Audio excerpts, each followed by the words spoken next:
हिंदवी स्वराज्याचे सरसंस्थापक छत्रपती शिवरायांना मानाचा मुजरा करतो। भारतीय राज्यघटनेचे शिल्पकार भारतरत्न डॉक्टर बाबासाहेब आंबेडकर यांना मानवंदना अर्पित करतो। ज्यांच्या जयंतीच्या निमित्ताने आपण सर्व लोक या ठिकाणी एकत्रित आलो आहोत, असे भारताचे पहिले केंद्रीय कृषी मंत्री, लोकमहर्षी, शिक्षण महर्षी आणि ज्यांनी खऱ्या अर्थानं महाराष्ट्रात आणि देशात अनेकांच्या जीवनामध्ये क्रांती आणली, असे भाऊसाहेब पंजाबरावजी देशमुख यांना विनम्र आदरांजली अर्पित करून आजच्या या कार्यक्रमामध्ये मंचावर उपस्थित असलेले ज्येष्ठ शास्त्रज्ञ आदरणीय विजय भटकरजी, केंद्रीय राज्यमंत्री प्रतापराव जाधव, मंत्रिमंडळातील आमचे सहकारी डॉक्टर अशोक उईकेजी, पंकज भोयरजी, श्री शिवाजी शिक्षण संस्थेचे अध्यक्ष हर्षवर्धनजी देशमुख, मंचावर उपस्थित असलेले सन्मान्य खासदार डॉक्टर अनिलजी बोंडे, बळवंतभाऊ वानखेडे, सन्मान्य आमदार संजयजी कुटे, उमेशजी आवलकर, सुलभाताई खोडके, परिणयजी फुके, प्रतापदादा अडसड, प्रवीणजी तायडे, प्रवीणजी पोटे, राजेशजी वानखेडे, केशवरावजी मेतकर, जे व्ही पाटील, ॲडव्होकेट गजाननजी पुणकर, श्री दिलीपजी इंगोले, प्राचार्य वी गो ठाकरे, प्राचार्य केशवराव गावंडे, आमचे मित्र हेमंतजी काळमेघ, सुरेशजी खोटरे, ॲडव्होकेट जयंतजी पाटील, त्याचप्रमाणे सुधीरजी भोंगळे, मंचावरील सर्व मान्यवर आणि या ठिकाणी उपस्थित सर्व भगिनी आणि बंधूंनो, आज मला अतिशय आनंद आहे की श्री शिवाजी शिक्षण संस्थेने अतिशय प्रतिष्ठेचा असलेला हा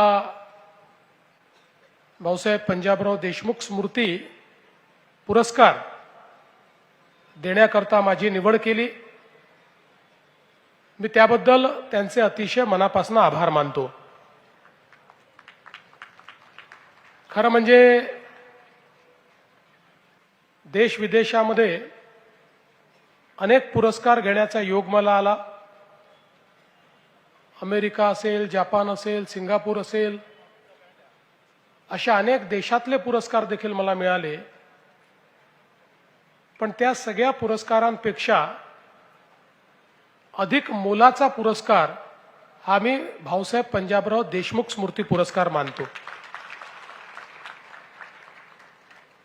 हा पुरस्कार लोकमहर्षींच्या नावाने आहे आणि याही गोष्टीचा आनंद आहे की तो प्रदान करण्याकरता डॉक्टर विजयराव भटकर यांच्यासारखे विज्ञान महर्षी या ठिकाणी उपस्थित आहेत। त्यामुळे हा एक अतिशय दुग्ध शर्करा असा योग आहे असं मी समजतो। आपल्याला कल्पना आहे की भाऊसाहेब पंजाबराव देशमुख एक असं व्यक्तिमत्व आपल्याला पाहायला मिळतं की ज्यांनी इतिहासाच्या पानावर जे कार्य केलेलं आहे ते कार्य केवळ एका पिढीपुरतं मर्यादित नाही आहे, तर पिढ्यानपिढ्या समाजाचं कल्याण होईल अशा प्रकारचं कार्य त्यांनी केलं। आपल्याला कल्पना आहे की पापळ येथे जन्म झाल्यानंतर खरं म्हणजे शिक्षणाच्या खूप संधी नव्हत्या, पण अमरावती, तिथनं फर्ग्युसन कॉलेज, असं करता करता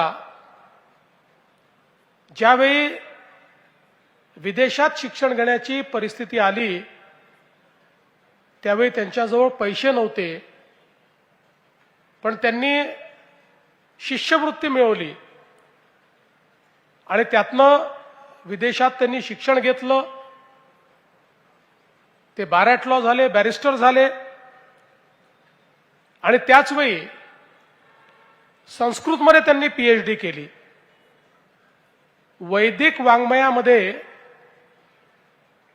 ज्या काही धर्माचा विकास आहे या विषयावर प्राचीन भारतीय ज्ञान जे आहे त्या विषयावर त्यांनी PhD केली आणि खऱ्या अर्थानं आपला जो मूळ विचार आहे या विचाराचा गाभा काय आहे हे समजून घेण्याचं काम त्यांनी केलं. आणि मग इकडे भारतामध्ये स्वातंत्र्याचा लढा असेल किंवा अस्पृश्यतेच्या विरोधातला लढा असेल, महात्मा फुलेंच्या सत्यशोधक समाजातनं त्यांच्या विचाराला एक दिशा मिळाली आणि जे मानवतेला नाकारतात अशा विचारांना नाकारण्याचं काम हे भाऊसाहेबांनी सुरू केलं. आणि त्यातूनच ज्या चुकीच्या परंपरा आहेत, रूढी आहेत, त्याला आव्हान देत त्याच्या विरुद्ध ठामपणे भाऊसाहेब उभे राहिलेले आपण सगळ्यांनी बघितले. आणि मग अमरावतीच्या अंबादेवीच्या मंदिरामध्ये अस्पृश्यांना प्रवेश मिळाला पाहिजे याकरता आंदोलन करून त्या ठिकाणी तो प्रवेश मिळवून देणारे हे देखील भाऊसाहेबच होते.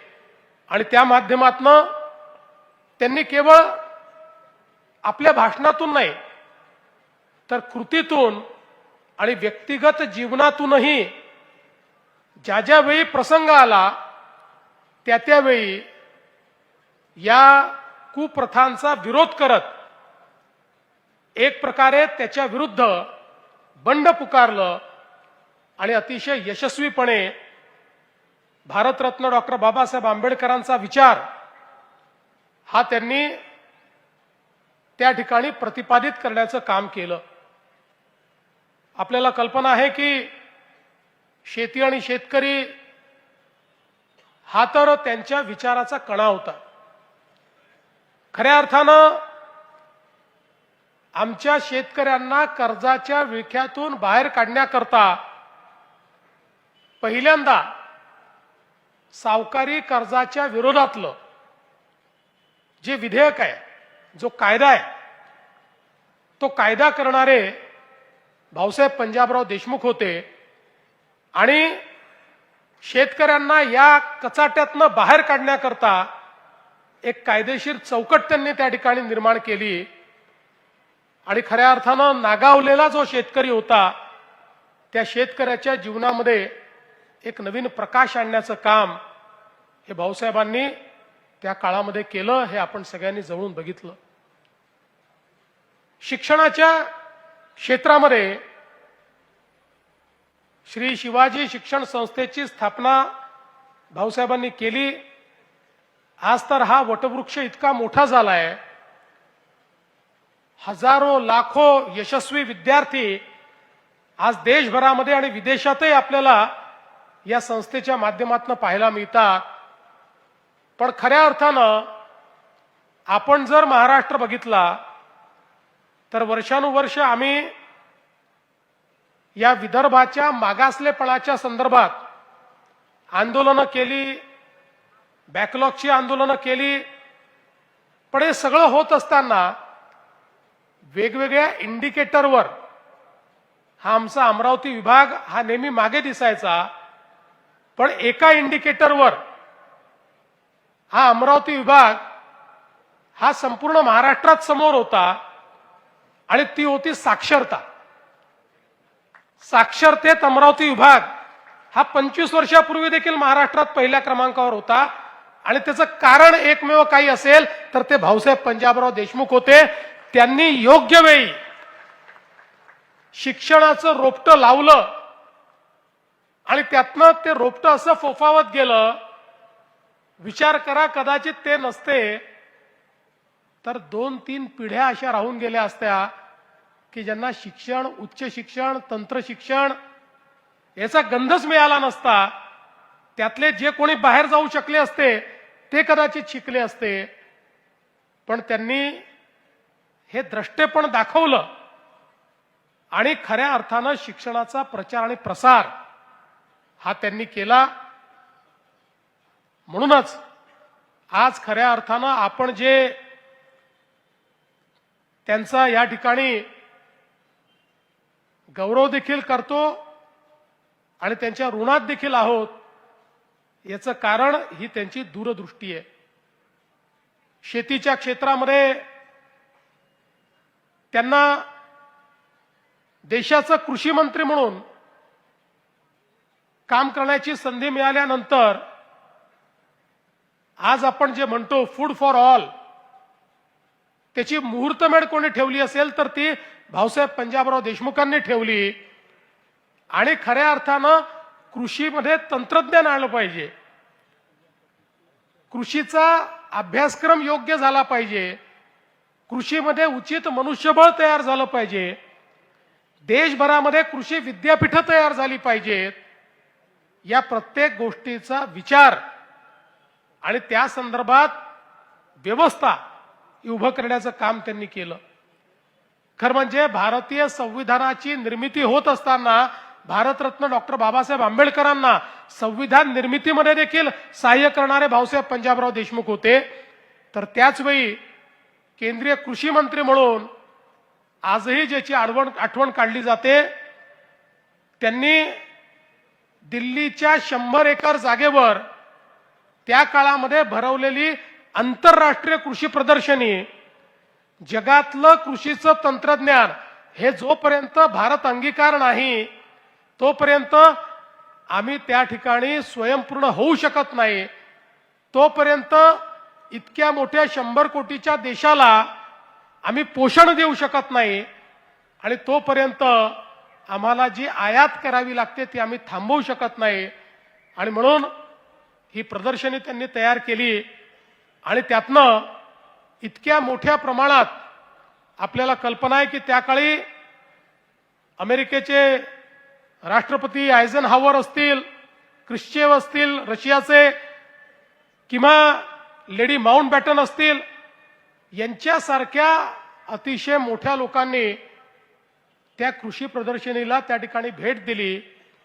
आणि हे करत असताना ती केवळ मोठ्या लोकांकरता नाही तर भारतातले, देशभरातले गरीबात गरीब असे शेतकरी हे देखील त्या कृषी प्रदर्शनीमध्ये आणून कृषीच्या क्षेत्रात काय बदल केला पाहिजे, जगात काय चाललंय हे आपल्या सामान्य शेतकऱ्याला कळावं, याकरता त्यांनी केलेला एक अत्यंत मोठा उपक्रम होता, जो त्यानंतर अतिशय यशस्वी झाला. आणि आपल्या देशामध्ये कृषी क्षेत्रातले जे काही रिफॉर्म्स आहेत त्याचे जनक म्हणून जर कोणाकडे आपण पाहू शकतो. आणि अशा प्रकारच्या सुधारणा करताना त्या सुधारणा या कृषी केंद्रित असल्या पाहिजे आणि शेतकरी केंद्रित असल्या पाहिजे असा आग्रह धरून या सुधारणा करणारे भाऊसाहेब त्या ठिकाणी होते. आणि म्हणूनच मला असं वाटतं की आपण ज्यावेळेस एखाद्या राष्ट्राचा विचार करतो त्यावेळी राष्ट्र निर्मितीमध्ये काही लोक सातत्याने आपलं योगदान देत असतात आणि राष्ट्र निर्मितीमध्ये योगदान देणाऱ्यांना आपण नेशन बिल्डर म्हणतो. अशा प्रकारचं राष्ट्र निर्मितीमध्ये योगदान देणाऱ्यांपैकी एक नेशन बिल्डर म्हणून या ठिकाणी आपण भाऊसाहेब पंजाबराव देशमुखांकडे पाहू शकतो. आणि म्हणूनच त्यांच्या स्मृतीचा पुरस्कार हा त्या ठिकाणी आम्हाला तुम्हाला द्यायचा आहे.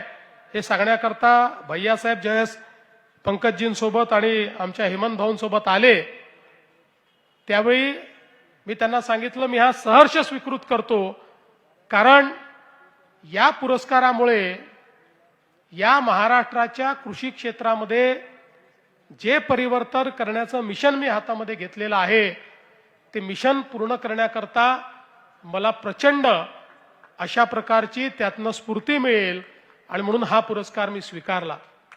आज आपल्याला माहिती आहे महाराष्ट्रामध्ये आपण नानाजी देशमुख कृषी समृद्धी योजना असेल, स्मार्ट सारखी योजना असेल, मॅग्नेट सारखी योजना असेल, हजारो कोटी रुपये खर्च करून क्लायमेट प्रूफ ॲग्रिकल्चर आणि व्हॅल्यू ॲडेड ॲग्रिकल्चर अशा दोन गोष्टींवर खूप मोठ्या प्रमाणात काम सुरू केलं आहे।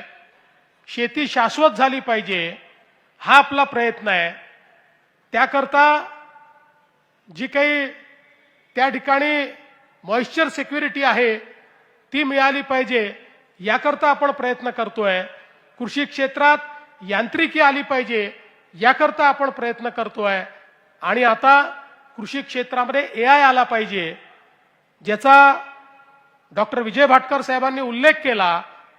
आज आपण जवळपास 500 कोटी रुपयाचं या ठिकाणी AI in agriculture, artificial intelligence in agriculture अशा प्रकारचं एक मिशन हातामध्ये घेतलंय आणि पुढच्या काळामध्ये आर्टिफिशियल इंटेलिजन्स हे शेतीच्या क्षेत्रामध्ये एक परिणामकारक बदल हे निश्चितपणे घडवणार आहे। आपल्याला मला सांगताना आनंद वाटतो की नुकतंच एक आम्ही पुण्याला ॲग्री हॅकेथॉन घेतली होती। कृषी क्षेत्रामध्ये आर्टिफिशियल इंटेलिजन्सचा उपयोग करून काही स्टार्टअप्सला बोलवलं होतं आणि त्यांनी इतक्या चांगल्या प्रकारचे मॉडेल त्या ठिकाणी दाखवले। मग त्या ठिकाणी कीड नियंत्रणाचे विषय असतील तर इतक्या वेगवेगळ्या प्रकारचे मॉडेल होते। काही मॉडेल आर्टिफिशियल इंटेलिजन्सचा उपयोग करून केवळ हवेतनं त्या ठिकाणी प्रेडिक्ट करू शकत होते की कुठली कीड तयार होईल, कशा प्रकारे होईल, त्याचं काय नियंत्रण करता आलं पाहिजे। काही असे होते की त्या ठिकाणी नुसता फोटो काढून त्या फोटोचं ॲनालिसिस करून अगदी त्या ठिकाणी प्रत्येक स्टेजवर पिकाची परिस्थिती काय आहे याचं आपल्याला ॲनालिसिस करून कीड येऊ शकते का, आली तर काय केलं पाहिजे, ती कुठल्या स्टेजला आहे, अशा अनेक गोष्टी।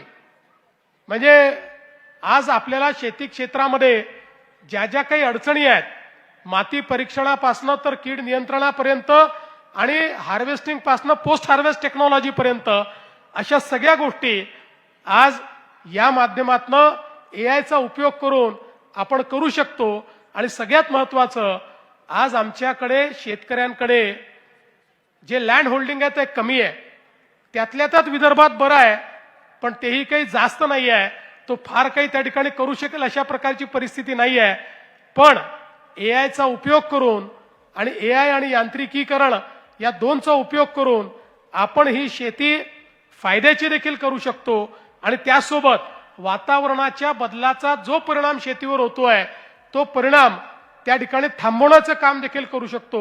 याचं मिशन हे महाराष्ट्रामध्ये आज आपण हातामध्ये घेतलेलं आहे। नैसर्गिक शेतीचं मिशन आपण हातामध्ये घेतलेलं आहे। आपल्याला कल्पना आहे परवाच आम्ही एक गिनीज बुकचा रेकॉर्ड केला आणि तो रेकॉर्ड म्हणजे एका महिन्यामध्ये सर्वाधिक सोलर कृषी पंप जगामध्ये लावण्याचा रेकॉर्ड हा महाराष्ट्रामध्ये आम्ही केला। आणि मला सांगताना आनंद वाटतो की 2026 पर्यंत आपल्या प्रत्येक शेतकऱ्याच्या शेतामध्ये दिवसा 12 तास सोलरची वीज मोफत आम्ही पोहोचवण्याचं काम हे त्या ठिकाणी पूर्ण करणार आहोत आणि त्यातनं शेतकऱ्याला कोरडवाहूपासनं तर बागायतीपर्यंत नेण्याचं एक मोठं मिशन हे आम्ही हातामध्ये घेतलंय।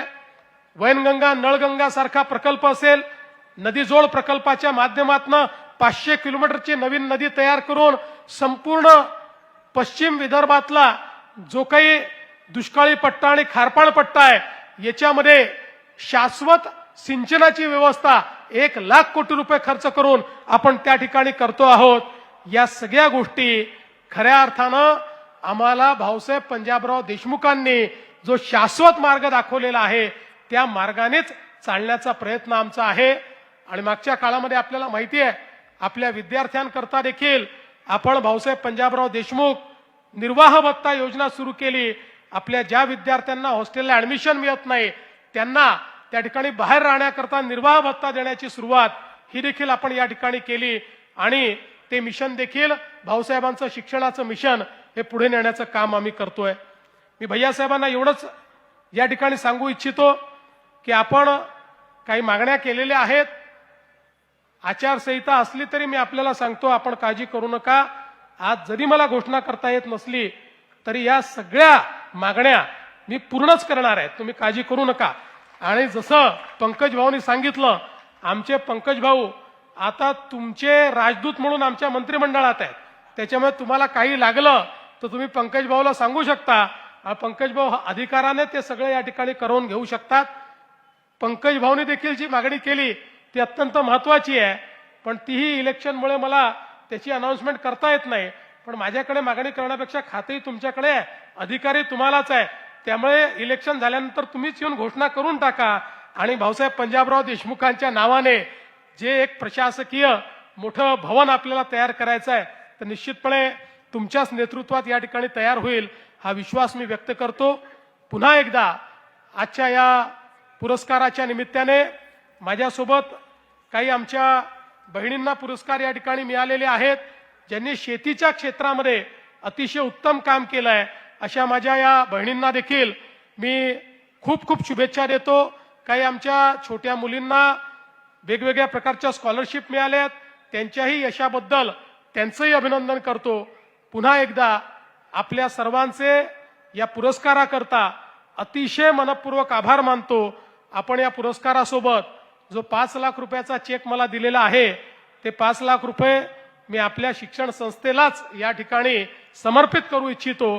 ते आपण जरूर या ठिकाणी माझ्याकडनं स्वीकृत करावे अशी आपल्याला विनंती करतो. आणि पुन्हा एकदा भाऊसाहेबांच्या चरणी नतमस्तक होत माझे 2 शब्द संपवतो. धन्यवाद. जय हिंद, जय महाराष्ट्र. देश विदेशातील प्रत्येक घडामोडींचे लाईव्ह अपडेट मिळवण्यासाठी आता साम टीव्हीच्या सर्व सोशल मीडिया प्लॅटफॉर्मला लाईक, फॉलो आणि सबस्क्राईब करा. तसंच सर्व नोटिफिकेशनसाठी बेल आयकॉन प्रेस करायला विसरू नका.